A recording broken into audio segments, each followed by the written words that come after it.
What's up, everybody? Welcome back. So I know I didn't get all 32 of my offseason rebuilds done. Definitely overcommitted myself there, underestimated how much work all this draft stuff was going to take. But I know a lot of you enjoyed the 7-round mock elements to those, so I've decided to make some videos focusing in on that. I headed over to my Patreons on our Discord server and asked what teams they want to see, so I'll be doing their suggestions if you want to get in on that. Lots of cool benefits from my Patreon, including a say on videos like this. That's patreon.com/ThatFranchiseGuy.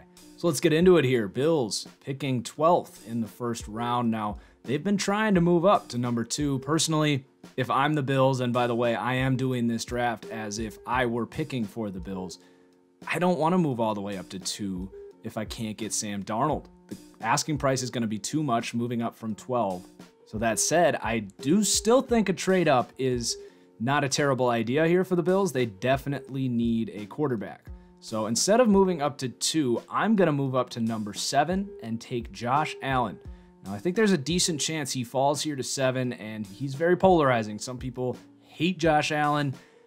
Some people think he's the next Aaron Rodgers. Me, I think in the right situation, he can grow to be really good. I think his college tape is actually really similar to Matthew Stafford, and I've been very vocal about the fact that his completion percentage does not concern me. It's his processor that I am a little worried about. He needs to sit and learn, though, but this is a good fit. It's about as good of a fit as you're going to get for Josh Allen in these top 7 picks or so, because he doesn't necessarily have to start for Buffalo right away, but if he does, they've got a good defense in place, and I respect the culture and coaching there in Buffalo, even if they're going to have some work to do in terms of putting good talent around him. I think this is a good fit. I think he would succeed in Buffalo. So some Bills fans might be ecstatic about that, and some Bills fans might absolutely hate that, but that is honestly what I would do if I was Buffalo. We give up the 53rd pick in the second round, a future 4th, and then we pick up a 6th round pick from the Bucs. By the way, I think the Bucs make that trade because really at number 7, 2 of the best players on the board are going to be middle linebackers, positions they really do not need with Roquan Smith and Tremaine Edmonds. I think they might look at trading down and having about the same value there and picking up a good pick there in the second round. So a win-win for both sides, I think. So we've got the quarterback, whether he starts or not. We have now invested in this quarterback, and we still have a ton of picks here. So at number 22, which we're able to keep, by the way, I see one player who is a perfect fit for this Buffalo team. He's a small-town guy from Wyoming. He's going to come in and rotate on this D-line, who I know they signed star Lotulelei, but you got Kyle Williams there, who's been a dominant force on the inside. He can kind of mentor Taven Bryan here, and Taven can really become a stud interior defensive lineman for the Bills. So you get some real defensive talent here in the first, even though we traded up to take a potential project at quarterback. I love getting a really, really good defensive lineman here. I think that really complements what this team wants to do, which is play tough football, take advantage of the climate there in Buffalo, which is another reason, by the way, I love Josh Allen to Buffalo, is simple physics. When you're as big as him, the cold weather doesn't affect your hand or your ability to throw the ball, and the snow, just physics, doesn't affect you as much. So anyway, moving forward here to the second round, again, we lost that pick 53, but we still have 56. And you look at the skill players on this team, definitely need some help. James Washington is my pick here.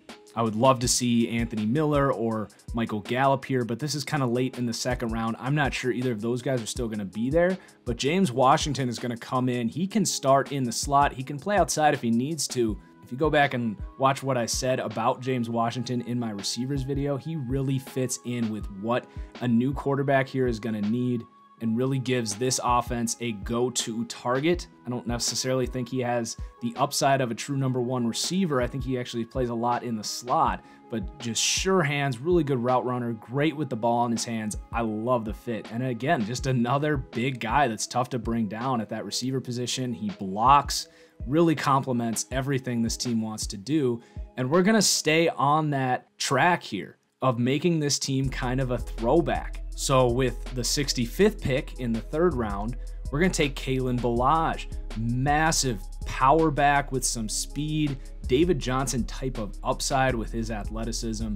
Really down year, his senior year, but LeSean McCoy not getting any younger. This team needs a power force there in the run game. I don't think they want to give LeSean McCoy 20 carries a game. Just not sure he can take that at this point. And I've talked so much about the value right around this area here, the early third round. You're getting some crazy good value. I mean, Kalen Ballage 10 years ago probably would have been a first round pick, but there's just so much depth at running back. So I'm really high on this pick. And then at 96 in the third round, we're going to take a guard, Colby Gossett out of Appalachian State. Another grinder to help this offensive line that has kind of fallen apart. Richie Cognito retires, Cordy Glenn gets traded, and then the center retires as well, Eric Woods. So definitely need to address the offensive line. We're going to do that again here with pick 121, Austin Corbett out of Nevada. He could definitely start at right tackle. Just a super highly productive tackle for Nevada, a run-first team, another team that's kind of a Buffalo equivalent of college football in terms of their style. So, I mean, to this point, you just can't deny that this mock is consistent with everything Buffalo wants to do and everything that worked for Buffalo last year, creating that culture of guys that just want to ball out, play football, tough guys. I think you got that in all 5 of these picks so far and at different positions. It's a really, really nice draft so far. Still got 3 picks here on day 3 to make it count. So pick 166, we're going to take Micah Kiser out of Virginia. You get a starting middle linebacker probably. This team let Preston Brown go, and I just made my linebacker video today, and I talked about how Micah Kiser, Micah, not sure how he goes with that, but both him and Josie Jewell, they're both kind of that Preston Brown, Blake Martinez type. So he comes in and can just be a good run-defending middle linebacker, but also has a little bit of extra upside as well, as he had a good workout in the pre-draft process.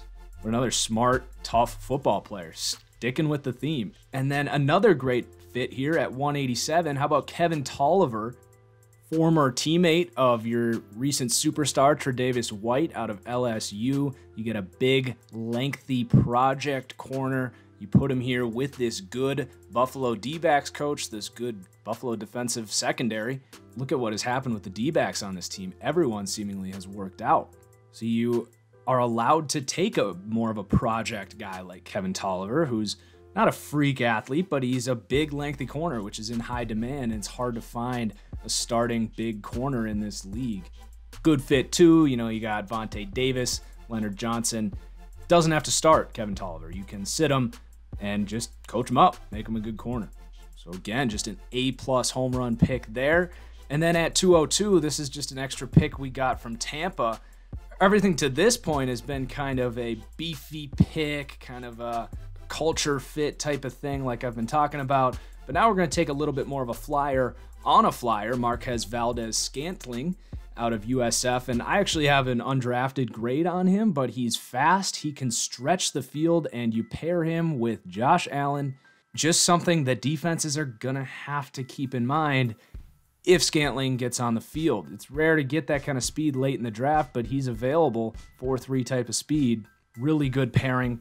Stretches the field for this team who wants to play tough and keep things close quarters. But when you got speed and the arm strength of Josh Allen, you just got to keep that in mind as a defense. You got to keep safeties back. So I think this draft is a freaking home run. I think every pick here makes a ton of sense, and you're getting a ton of value at every pick. You're getting starters at almost every pick. I would say even Scantling could start with this team. They don't really have a lot of receivers. So Bills fans, I want to know what you guys think. I'm sure you're going to get mixed opinions on the Josh Allen trade up, but looking forward to doing more of these 7-round mocks. Again, head over to my Patreon if you want to see your team done here.